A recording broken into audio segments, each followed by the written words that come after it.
Hello, world, and welcome into the In My Footsteps podcast. I am your host, Christopher Setterland, coming to you from the vacation destination known as Cape Cod, Massachusetts, and this is episode 34.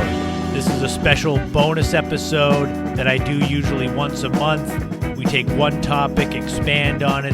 In this episode, it's going to be a little bit of a love letter towards my days of landscaping, sharing you a little bit of what goes into being a landscaper, and then I'll share some of my fun stories from my time of doing it. Some of the stories you won't believe because I can't believe them. But let's dive in right now, episode 34. It is the Landscaping Love Letter. I feel like with especially young boys, things like landscaping are kind of a rite of passage because it's something that you can easily do. You don't need a set of skills to do it at the beginning. You know, if you're working for a company or if you're working for someone who happens to do it as odd jobs like I did at the beginning, they can just hand you a rake and have you do something as simple as that. But when it comes to the actual big landscaping companies, there's so much more that goes into it than just raking and mowing lawns. I feel like landscaping and working in the restaurant industry, they kind of get a bad rap like, oh, you know, that's where you go if you can't do anything else. And I've done both. I've been a landscaper. I've been a dishwasher / prep cook / cook in a restaurant. So I know what it's all about, and it's hard work. And there's a lot of people in there in all these industries that do a lot of hard work. So this is kind of my way of shining a light on it, putting some respect behind these jobs while also keeping it lighthearted and sharing some of the things that happened to me that you won't believe. Landscaping can be as basic as mowing the lawn. And when you're a teenage boy, I think a lot of times it's an easy way to make money, sort of like shoveling snow, where if you have a lawnmower that you can borrow, I guess, like a push one from your parents, you can go around the neighborhood and offer to mow people's lawns. However, if you go to work for one of the bigger companies, you're looking at doing things besides raking and lawn mowing. There's things like sodding, laying out the actual, they look like Swiss cake rolls, the little swirls, and you lay them out and you sod someone's lawn. You've got edge trimming, which you can do it either with more of a metal, kind of like a shovel edge to trim, or you use the string trimmer and go around to make sure that the edges of the lawn look nice.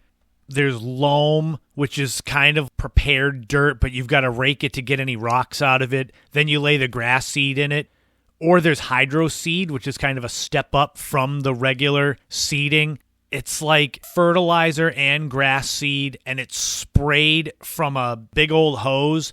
The place that I worked at that I actually did, I'll be talking about them, they had a hydro seeding machine, and it was wild looking.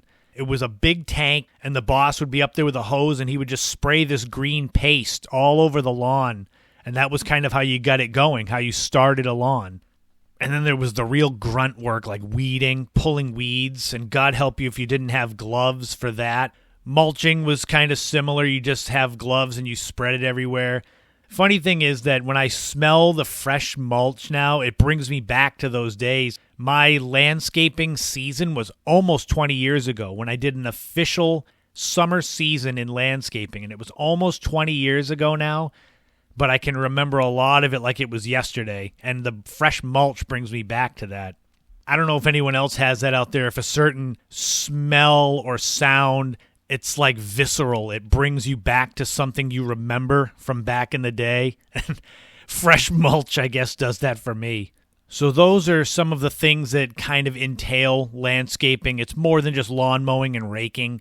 But what are the tough aspects of the job? Because when I say I want to put a little bit of respect on what it means to be a landscaper, there are some hard aspects of this job. The very first thing is the long hours. And I find that any sort of manual labor or outdoor labor, construction, I've got 2 brothers-in-law that lay fence. You're basically sun up to sundown. You're trying to get the most out of the sunlight hours. And that can be tough, especially in the summer. I remember where I worked, it was usually 7 a.m. You had to be there in the summer maybe a little later, but it was usually 7 a.m. So you're talking, for me, it was a 20-minute drive to get to work. So I was getting up at 5:30, 5 days a week to go. And that may not sound bad. There are people that get up a lot earlier, but getting up at 5:30 and then starting work at 7 and putting in sometimes 12-hour days, it's tough. I remember the company I worked for, they were based out of Sandwich on Cape Cod. And one of the things that always got me was, you wake up early and you try to wake yourself up, have coffee or an energy drink to get you going. And then you get to the property. It was behind this guy's house. He had a big old barn/warehouse with everything in it. You'd load up your trucks to get ready to go, and then you were basically sitting in the truck driving to the job. So you spent all that time waking up, and then you were starting to fall asleep again. And some of the places, we would go as far as Pembroke. So from Sandwich, where the company was, to the places in Pembroke, we're talking upwards of 45 minutes in the truck, and the rhythmic engine of these big diesel trucks would start to put you to sleep. So there was a lot of time on the road, driving in between jobs. And the place where I worked, the people I worked with were very hardworking, but at the top, the boss was kind of absent-minded in that he would book us for 2 jobs in 2 different places at the same time. That actually happened. That was real. And we were like, what do? We can't tear ourselves in half and go work in each place. You had long days, getting up early, a lot of time on the road, and there were few breaks. When you got to the job, you were kind of expected to do your job and keep doing it. Whether that was raking, whether that was weeding. I was low man on the totem pole, so yeah, I did a lot of raking and weeding, edge trimming, and laying some grass seed. I never got to do the gravely, which was the way that you would grind up stumps, or the big walker riding lawnmowers. I wasn't trusted with driving the walker lawnmower to trim the grass. This all adds up to the fact that summertime, long hours, you're going to be in the sun, it's going to be hot. The real feel, even on Cape Cod just last week, the air feel was over 100 degrees. So when you're in the sun and it's like that, and you're basically, there's nowhere for you to hide, there's nowhere for you to cool down, it's brutal. You would lose weight no matter what. You could eat McDonald's 3 times a day, and if you work a landscaping job or a construction job or one of these outdoor manual labor jobs, you're going to lose weight no matter what. So I guess that's a bonus. I did landscaping first with my stepfather, Paul. This was when I was like 13, and he had a company called Lawns and Things, and he had this old blue pickup truck, and he had these wood panel siding basically above where the truck ended, and he painted the Lawns and Things with his phone number on it. And I would go with him, and he had a very basic lawnmower, rakes, and weeding and things like that. And I definitely wasn't a big fan of doing that. At 12 or 13, to be out in the hot sun, raking and weeding. And it was one of those where I said it would motivate me to do something where I could be indoors in the AC.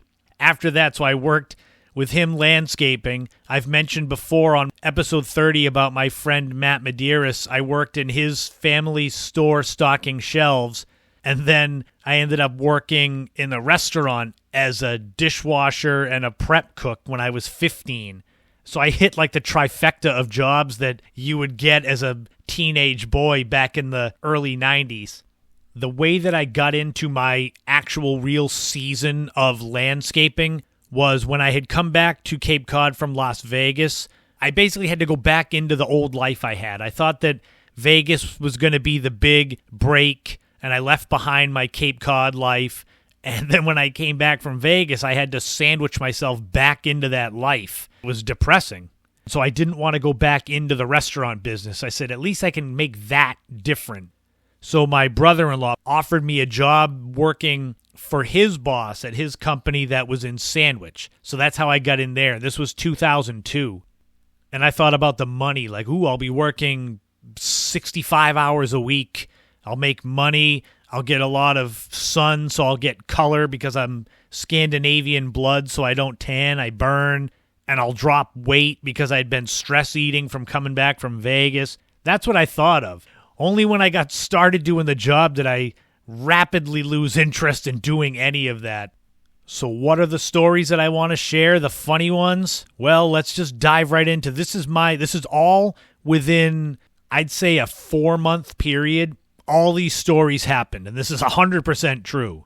First, there was the time that we were at a job, and I was in charge of the string trimmer. And if you know string trimmer, weed whacker, you can picture it in your head.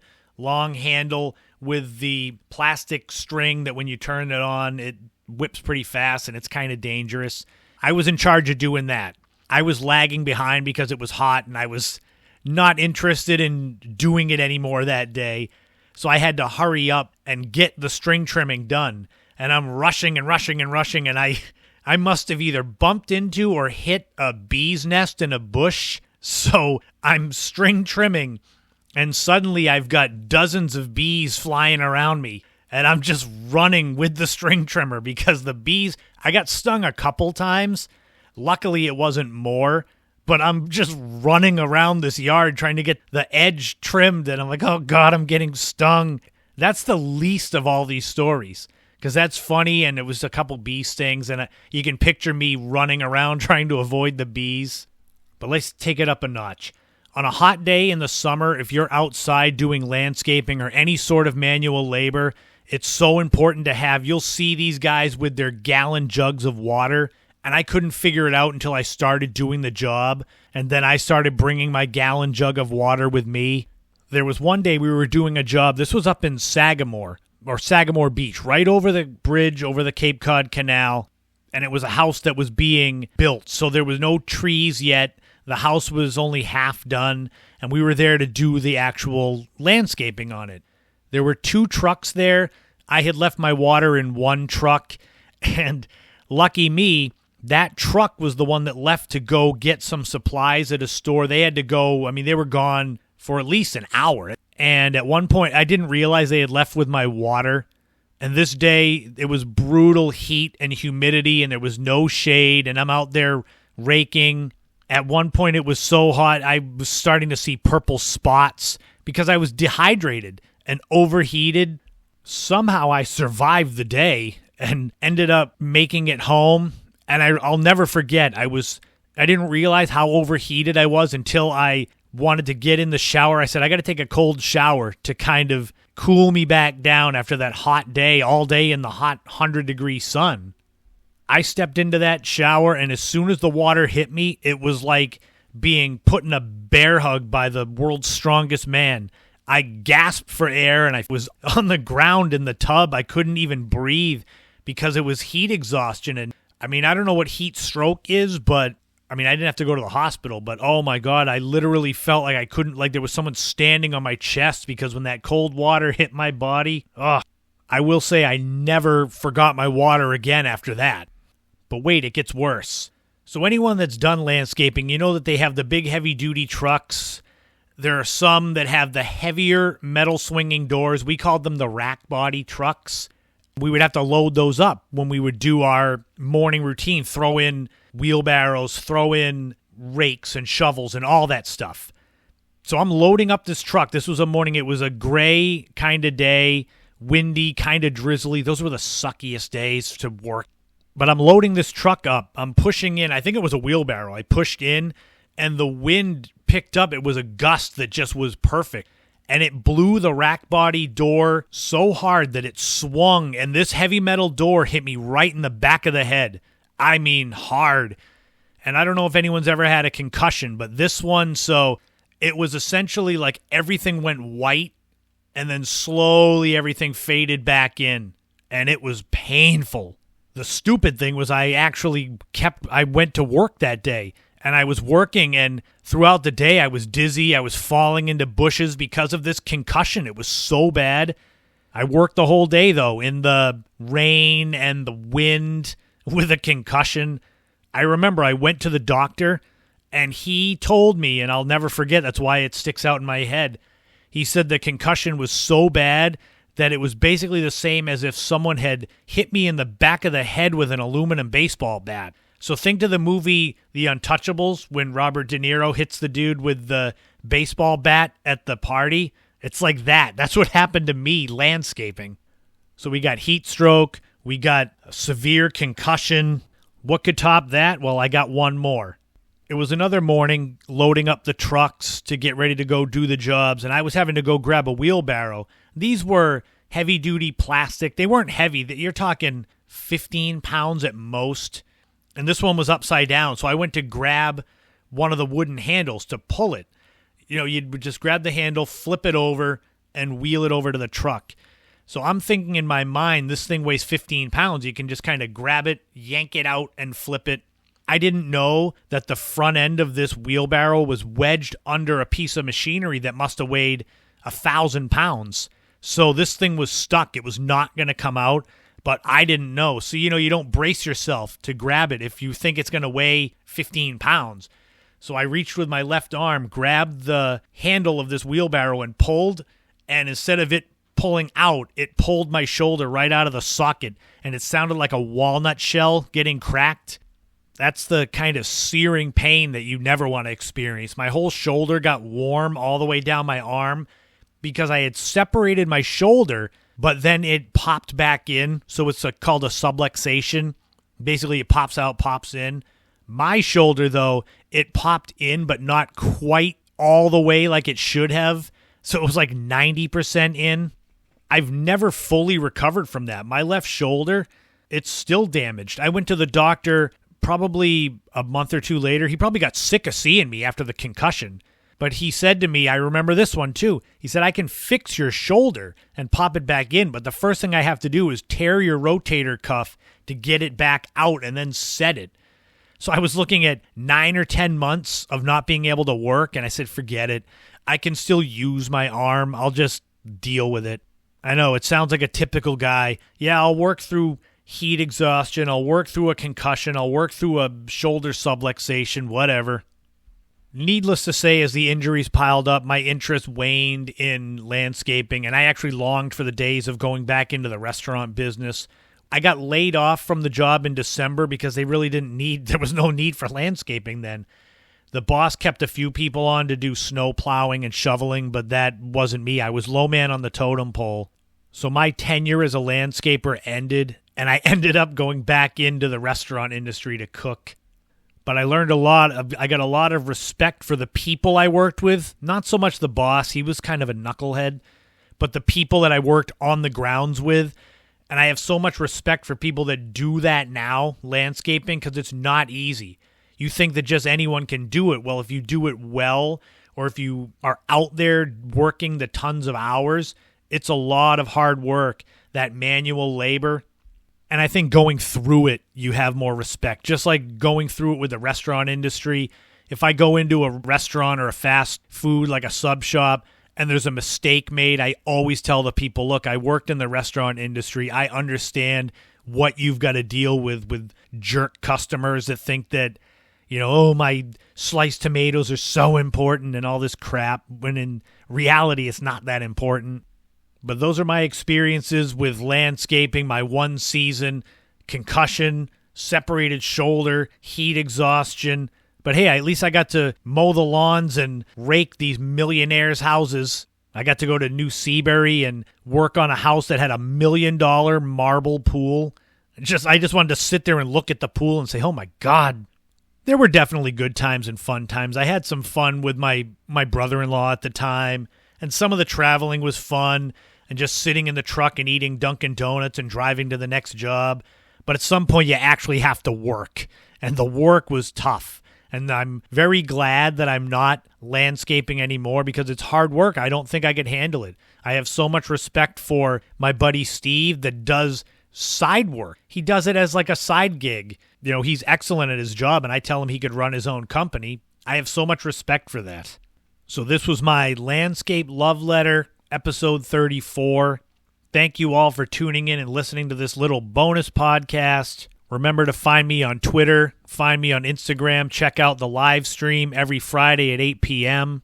Subscribe on YouTube, check out the videos. Go to my sister Katie Marks' site, wearyourwishes.com, for her amazing clothing, apparel, and accessories line that's doing so well. Tune in next week for episode 35. It'll be a normal, full-length episode. I'm going to do restaurant story time because I'm piggybacking on the landscaping. Restaurant story time part 3, Attack of the Swans. It's going to be a funny one. Road trip, we're going to go to Hershey, Pennsylvania, and there'll be a lot more. So thanks again for tuning in. And if you see any landscapers out there on a hot day, just give them a smile and wave or give them a water because they probably need it. Take care of yourselves. Take care of your mental health. And remember, in this life, don't walk in anyone else's footsteps.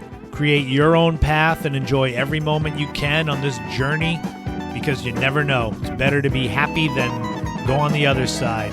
So I'll be back next week for episode 35. Take care, everyone, and I'll talk to you again soon.